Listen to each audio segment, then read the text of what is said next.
नमस्कार, मैं हूं नेहा सिंह। हमारे इस खास पॉडकास्ट में आप सभी का बहुत बहुत स्वागत करती हूं। आज भी हम बात करेंगे डाइट को लेकर, लेकिन और भी कई महत्वपूर्ण मुद्दे उठाएंगे। इसके लिए हमारे साथ अतिया हब से सीनियर डाइटिशियन और कंसल्टेंट मौजूद हैं, डॉक्टर अलीना खान। तो आइए सबसे पहले उनका स्वागत करते हैं। मैम, बहुत बहुत स्वागत है आपका। थैंक यू मैम, जब मैं डाइट की बात करती हूँ या डाइटिशियन की बात करती हूँ तो सबको लगता है कि सिर्फ खाने की बात होगी, कुछ कम कुछ ज़्यादा कुछ बैलेंस। तो क्या डाइटिशियन का काम या भूमिका सिर्फ यहीं तक है या इससे ज़्यादा है? डाइटिशियन का काम सिर्फ और सिर्फ एक अच्छी डाइट प्रोवाइड करना नहीं है। वो एक अच्छी किसी डिसीज़ के लिए थेरेपेटिक एक डाइट देता है। उसके साथ साथ पेशेंट को एजुकेट भी करता है कि उसको किस तरीके से उसको करना चाहिए, क्या अपनी लाइफ में चेंजेस करने चाहिए। वो सिर्फ और सिर्फ डाइट के थ्रू ही उससे कनेक्ट नहीं करता, पूरा उसका मेंटली उससे और इमोशनली कनेक्ट होता है। वो उसके क्या लाइफ स्टाइल है, वो किस तरह से अपनी ज़िंदगी को जी रहा है, क्या वो इंक्लूड कर रहा है अपनी लाइफ में, जिसकी वजह से उसके साथ जो प्रॉब्लम है वो आ रही है। वो सब जानने के बाद उसको उस तरीके से एजुकेट करना, क्या वो डाइट के अलावा भी वो किस तरह से अपनी लाइफ को चेंज कर सकता है, क्या हैबिट्स अपना सकता है जिससे कि उसका लाइफ और बेटर हो सकती है। तो ये सब काम भी एक डाइटिशियन का होता है। तो अगर हम आपको लाइफ कोच कहें तो ये भी गलत नहीं होगा, क्योंकि आप बताते हैं कि ज़िंदगी कैसे जीनी है बेसिकली। तो मैम, जिंदगी की बात हो रही है और दिल की बात ना हो। आजकल तो वैसे भी सैयारा मूवी चल रही है हर जगह, तो दिल की बात बहुत ज़्यादा हो रही है। तो आज मैं दिल के बारे में, हार्ट की बीमारियों से जुड़ी आपसे कुछ चीज़ें पूछना चाहूँगी। सबसे पहले तो आजकल हम देख रहे हैं, मतलब हार्ट की जो प्रॉब्लम है वो यंगस्टर्स में ज़्यादा हो रही है। पहले हम देखते थे 60s के बाद किसी में स्टंट डल रहा है या कुछ हार्ट में ब्लॉकेज आ रही है, बट आजकल उन लोगों में हो रहा है जो 30 to 40 के बीच में है, उन लोगों का जिनका हमने कभी सुना ही नहीं था। अभी कुछ दिन पहले मेरे एक दोस्त का फ़ोन आया, उन्होंने मुझे बताया, जो कि मेरी उम्र के हैं, जिन्होंने बताया कि मुझे लास्ट ईयर 5 स्टंट डले हैं। मैं खुद हैरान थी। तो कारण क्या है इसका? देखिए, अमेरिकन हार्ट एसोसिएशन के हिसाब से 4 में से 1 इंसान जिसको हार्ट अटैक हो रहा है वो 40 से नीचे की उम्र के हैं। अभी 2025 की रिसर्च है ये। तो ऐसा क्यों है? सबसे पहला तो ये हमारे डीएनए में होता है, पहला रीज़न तो ये है।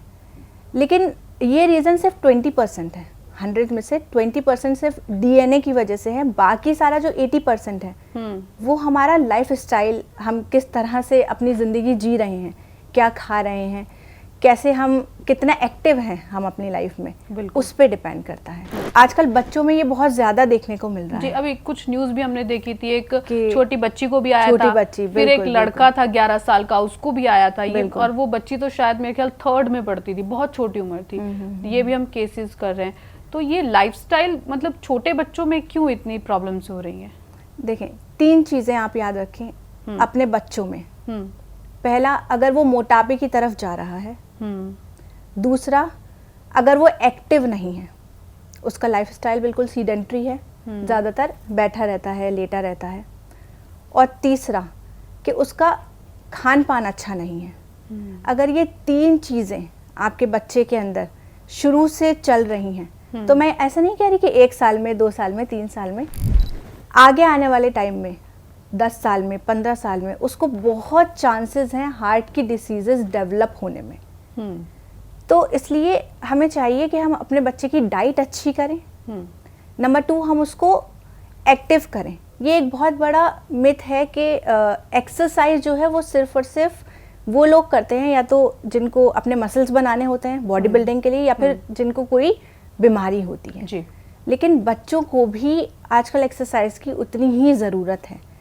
बस उसमें क्या है कि हमें लिमिट सेट करनी ज़रूरी है, क्योंकि ऑब्वियसली जिसको मसल ट्रेनिंग करनी है वो एक्सरसाइज बच्चे नहीं करेंगे। तो बच्चों के हिसाब से जो एक्सरसाइज है वो बच्चों के लिए बहुत ज़रूरी है। एक्टिविटी करवा सकते हैं। बिल्कुल बिल्कुल, जैसे कोई भी एक्टिविटी। हम अपने बचपन की बात करें तो हमारी एक्टिविटी तो बाहर खेलना हो जाता है। आजकल के बच्चे बाहर बिल्कुल नहीं खेलते, तो इससे काफ़ी फर्क पड़ रहा है, नेगेटिव फर्क पड़ रहा है। यही कुछ रीजंस हैं क्योंकि हम जब छोटे थे तो इतना प्रोसेस्ड और जंक फूड नहीं था, बिल्कुल भी नहीं मोस्टली हम घर का खाना खाते थे।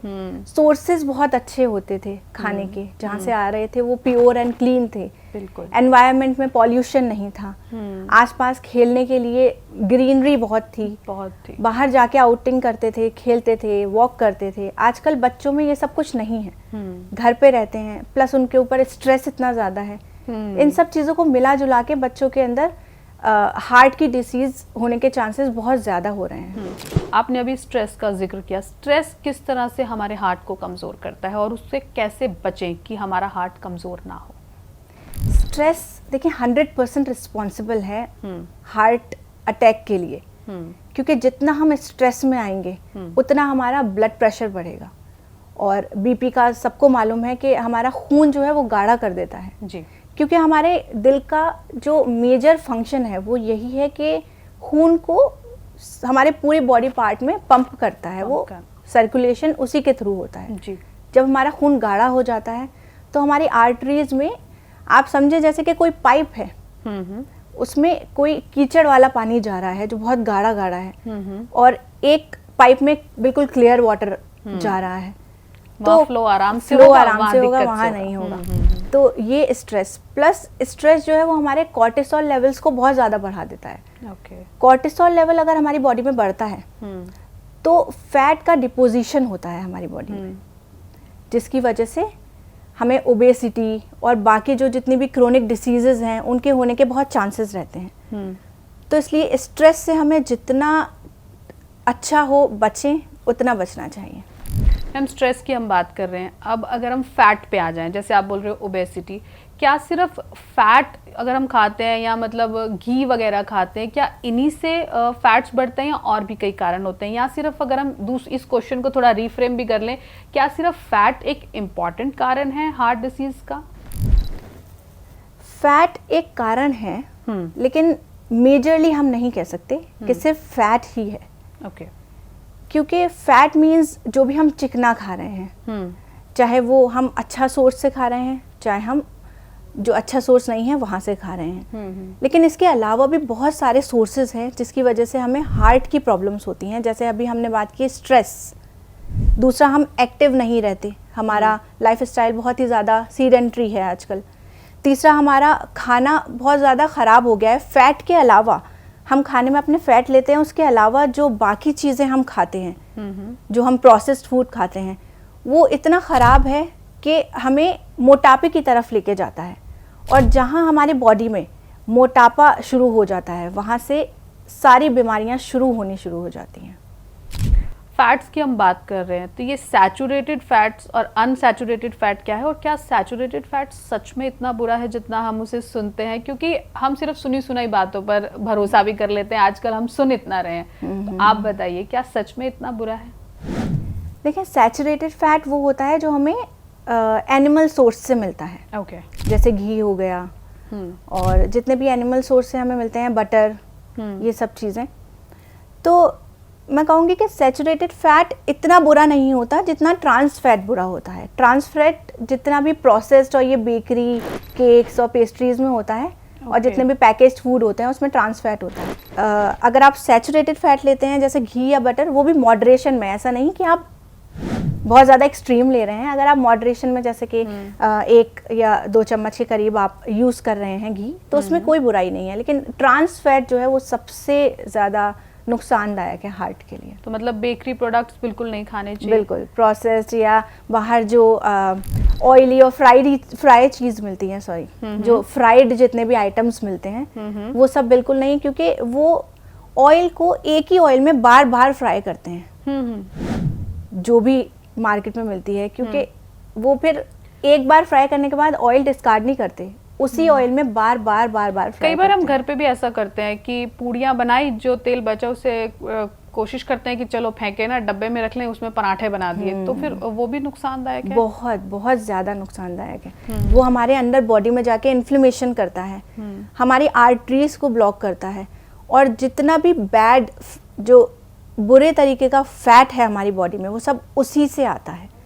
क्योंकि बार बार हम अगर ऑयल को हीट करते हैं तो एक तो उसके अंदर के जितने भी मिनरल्स हैं वो तो चले ही जाते हैं हाई टेम्परेचर पे हीट करने से, और बार बार करने से उसके अंदर कुछ ऐसे खतरनाक केमिकल्स डेवलप हो जाते हैं जो हमारी बॉडी में एज ए कैंसर काम करते हैं, और जितने भी हमारी बॉडी में कैंसर सेल्स हैं उनको फीड करते हैं। ओके, तो मतलब तेल रीहीट नहीं करना चाहिए, चाहे आप घर पे हैं चाहे बाहर है। कोशिश कीजिए जो दोबारा से गर्म किया हुआ तेल है उसे ना यूज करें। थोड़ा क्वांटिटी में आप अगर फ्राई कर रहे हैं तो क्वांटिटी बहुत कम लें कि वो वेस्टेज ना हो। मैम, आप ये बता रहे हैं कि इन चीज़ों से हार्ट अटैक होता है या प्रॉब्लम्स हो सकती हैं हार्ट से रिलेटेड, लेकिन पता कैसे चले, पता कैसे करें, कौन से टेस्ट हैं और वो टेस्ट कब करवाने शुरू करें, किस एज में करवाने शुरू करें? देखिए, मैं आपको बहुत अर्ली पहले सिम्टम्स बताती हूँ, बहुत अर्ली सिम्टम्स, जैसे चेस्ट पेन हो गया या लेफ्ट हैंड में कहते हैं यूजुअली कि पेन हो गया, तो इसके अलावा जो बहुत अर्ली सिम्टम्स हैं जिससे लोगों को पता ही नहीं चलता कि हमें आगे क्या हो सकता है।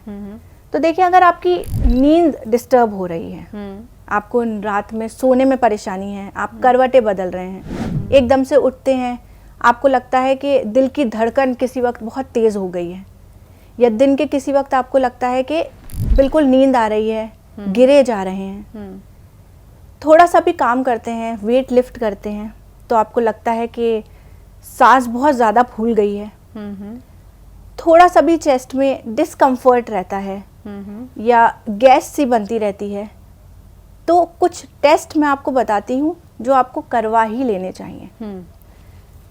ईसीजी और इको तो आजकल कॉमनली सबको मालूम ही है, वो उसके अलावा कैल्शियम स्कोर करवाना चाहिए, HSCRP करवाना चाहिए, और हमें अपने कोलेस्ट्रॉल लेवल्स के कितने हैं वो देखते रहना चाहिए, प्लस हमें अपने लिपोप्रोटीन लेवल और होमोसिस्टीन लेवल्स, ये सब कुछ ब्लड टेस्ट हैं जो हमें करवा लेना चाहिए, या मैं कहूँगी कि साल में एक बार ज़रूर करवाना चाहिए अगर आपको कुछ सिम्टम्स नहीं भी हैं, क्योंकि आजकल का लाइफस्टाइल ऐसा है कि कहीं ना कहीं हमारी आर्टरीज में कुछ ना कुछ प्लेक ज़रूर जमा हुआ है, और प्लेक सिर्फ फैट का ही नहीं होता, कोलेस्ट्रॉल और कैल्शियम का भी होता है। ओके, तो इसलिए मैंने आपको बताया कि कैल्शियम स्कोर एक टेस्ट तो क्या होता है। ये भी हार्ट के लिए नुकसानदायक है अगर कैल्शियम भी हमारी उसमें जम रहा है, नर्व्स में जम रहा है, कहीं भी जम रहा है? हमारी जो आर्टरीज हैं वो पाइप की तरह हैं, तो उसमें कैल्शियम भी अगर जमेगा, आप समझें जैसे कुछ ब्लॉक हो गया, हमारे पाइप अगर ब्लॉक हो जाता है तो वो ब्लॉकेज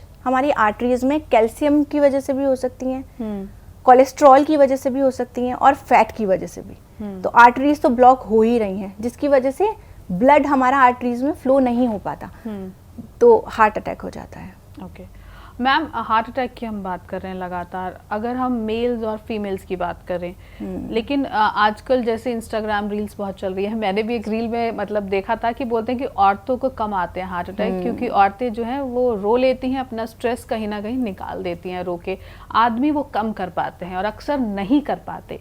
तो क्या ऐसा है कि आदमियों को हार्ट अटैक ज़्यादा आते हैं, औरतों को कम आते हैं? ऐसा कुछ है आंकड़ा, या वो इंस्टाग्राम रील सिर्फ एक मिथ है? नहीं, ऐसा बिल्कुल है। स्ट्रेस के अलावा एक बहुत इम्पॉर्टेंट पॉइंट है इस बात के पीछे, और वो है एक हार्मोन जिसका नाम है एस्ट्रोजन।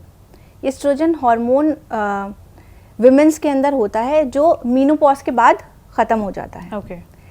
इसी वजह से कहा जाता है कि 50 के बाद या 55 के बाद विमेंस में ज़्यादा चांसेस हो जाते हैं हार्ट अटैक के, अगर हम कंपेयर करें तो 50 से पहले के। ओके, तो एस्ट्रोजन लेवल होता है, लेकिन अगर मेल्स की बात करें, क्योंकि आप बता रहे हैं कि ये हार्मोन तो सिर्फ फीमेल में होता है एस्ट्रोजन। हाँ, इस वजह से कहा जाता है कि मेल्स को ज़्यादा खतरा अच्छा, है। इसीलिए ये साइंटिफिक रीजन है। साइंटिफिक रीजन है। हम लोग सोच रहे हैं कि रोने की वजह से या जो इंस्टाग्राम रील्स आ रही है इस वजह से। ऐसा भी हम कह सकते हैं, क्योंकि स्ट्रेस, अभी हमने जैसे बात की कि स्ट्रेस बहुत ज़्यादा इम्पेक्ट करता है हमारी हार्ट हेल्थ पे, तो क्योंकि फीमेल्स को काफ़ी इमोशनल काफ़ी होती हैं फीमेल्स, और उनका थोड़ा दिल हल्का तो होता ही है रो के। और अगर हम रोने की बात करें या किसी हार्ट ब्रेक की बात करें, कोई इमोशनल ऐसा कुछ वक्ती तौर पे हार्ट ब्रेक हो गया, तो उससे हमारे दिल पे असर पड़ता है, हमारे हार्ट का जो टिश्यू है वो वीक हो जाता है।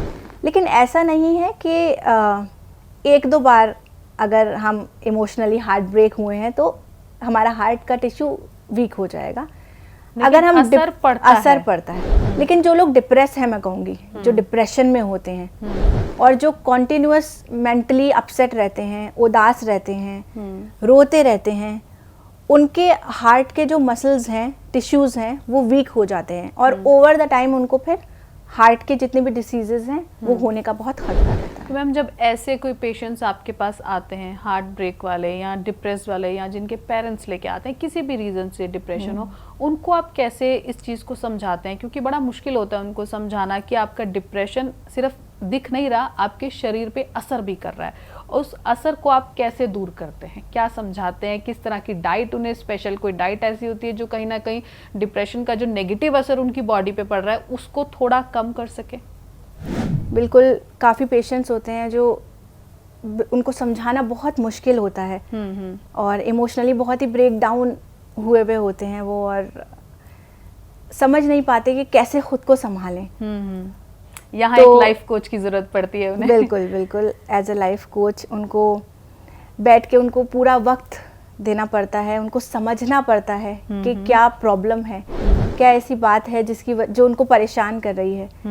फिर उनकी फैमिली के हवाले से उनको समझाना पड़ता है, उनकी हार्ट को लेके उनको समझाना पड़ता है, रिपोर्ट्स दिखा के और एग्जाम्पल्स दे के, और इमोशनल वे में ही उनको इस तरीके से टैकल करना पड़ता है कि वो अपने ऊपर ध्यान दें। प्लस उनके फैमिली मेम्बर्स को भी थोड़ा एजुकेट करना पड़ता है कि उनके लिए क्या ठीक है क्या नहीं है, क्योंकि आजकल मैंने देखा है कि लोगों को पता तो सब कुछ है लेकिन वो करते नहीं हैं।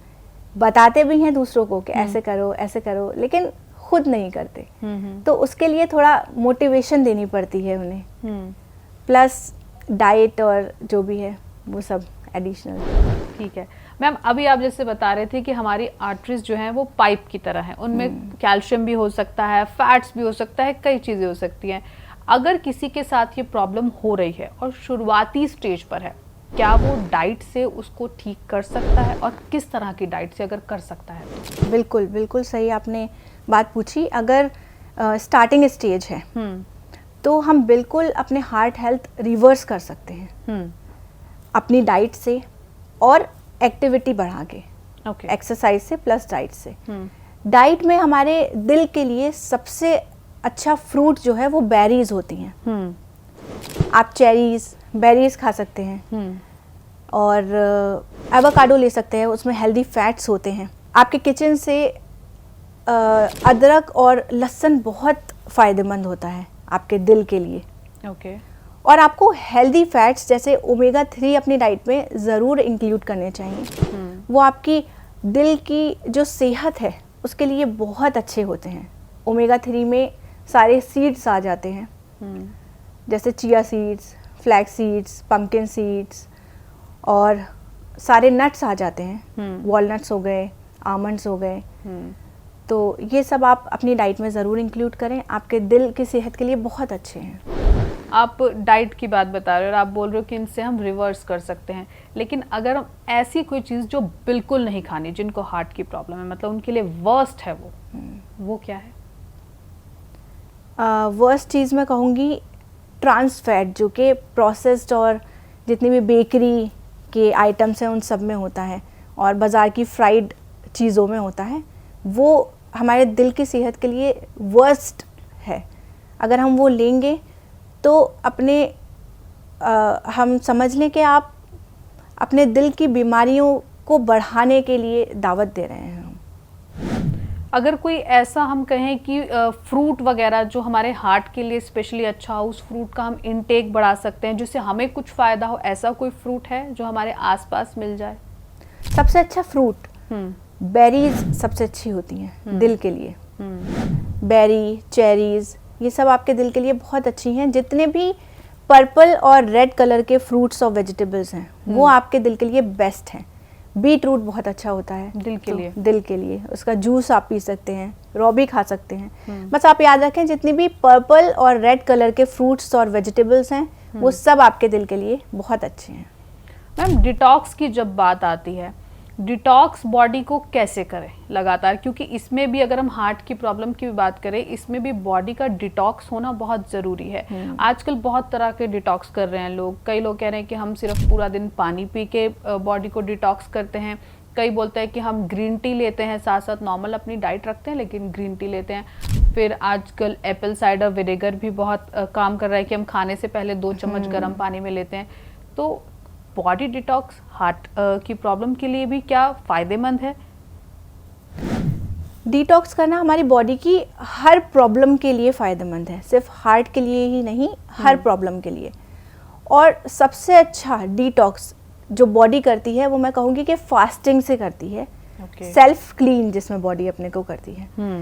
तो मैं सब अपने पेशेंट से कहती हूँ कि फ्रीक्वेंट मील्स ना लेके 2 से 3 लार्ज मील ले लें, ताकि हमारी बॉडी को अपने आप को क्लीन करने का टाइम मिले, जिससे हमारी बॉडी में जितनी भी बीमारियां हैं, जितनी भी टॉक्सिन्स हैं, ख़राब तरीके के सेल्स हैं, कैंसर सेल्स हैं, वो सब अपने आप ही हमारी बॉडी क्लीन कर पाए और अपनी बॉडी में से फ्लश आउट हो जाए। क्या हमारी बॉडी इतनी सक्षम है कि अपने आप को क्लीन कर लेगी?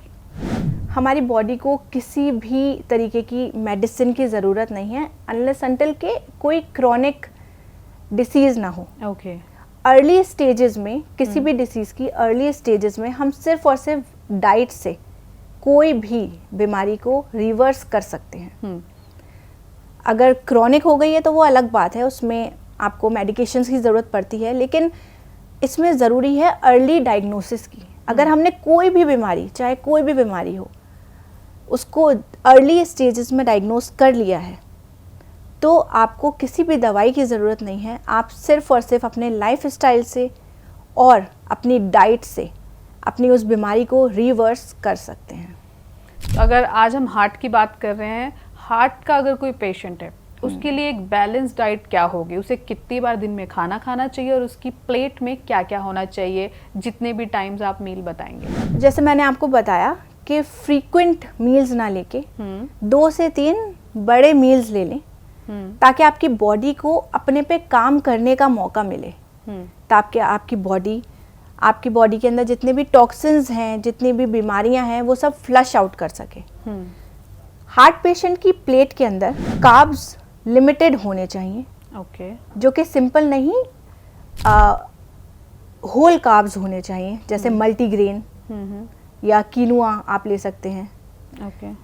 प्लस प्रोटीन रिच होना चाहिए आपकी डाइट, जिसमें लीन प्रोटीन जिसको कहते हैं, जैसे कि वाइट प्रोटीन जिसे कहेंगे, और ये हमें किससे मिलेगा? टर्की या चिकन या फिश। और जो लोग वेजिटेरियन हैं? वेजिटेरियन जो लोग हैं वो टोफू और पनीर उनके लिए अच्छा सोर्स होता है प्रोटीन का।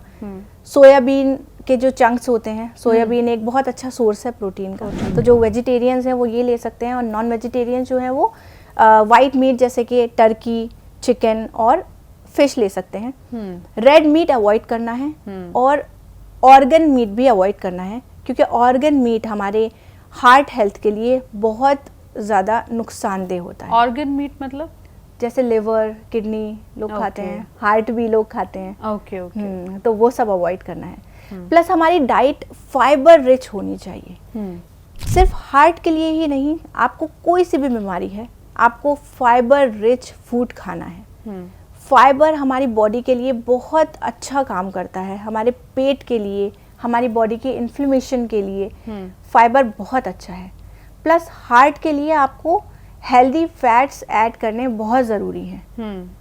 अगर आप वेजिटेरियन हैं तो आप नट्स से या सीड्स से ले सकते हैं, और अगर आप नॉन वेजिटेरियन हैं तो आप फिश से ले सकते हैं।